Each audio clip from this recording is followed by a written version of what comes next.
ఎవరు వీరు? మా ప్రభువుని వెంబడిస్తున్న శిష్యులు. అర్థమవుతుందా? ఎవరంట? ప్రభువుని ఎరగని ప్రజలు కాదు, ప్రభుతో సహవాసం లేని ప్రజలు కాదు. దేవుడు ఏం చేస్తున్నాడు, దేవుడు ఎన్ని అద్భుతాలు చేసుకుంటూ వస్తున్నాడు, దేవుడు వారు పిలిచినప్పుడు వారి జీవితం విడిచిపెట్టి వచ్చినటువంటి శిష్యులు అంటున్నారు, ఈయన ఎవరో, ఈయనకి గాలి సముద్రము లోపడుతున్నాయే అని ఆ శిష్యులంట ఒకరు చెప్పుకుంటూ ఏం చేస్తున్నారంటే ఆశ్చర్యపోతున్న పిల్లారా.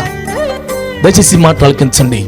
మనం కూడా ప్రభుని వెంబడిస్తున్న బిడ్డలమే, మనం కూడా దేవుని ఆరాధిస్తున్న బిడ్డలమే. కానీ మనం ప్రభువుని నిజంగా ఎరిగి ఉన్నామా? మనం ఎలాగొస్తామంటే ప్రార్థనకి కడుపు నొప్పి తగ్గాలని, తలనొప్పి తగ్గాలని, మా అబ్బాయికి పెళ్లి కావాలని, ఒక మంచి ఇల్లు కట్టుకోవాలని, ఇంక దేనికోసం వస్తుంటాము?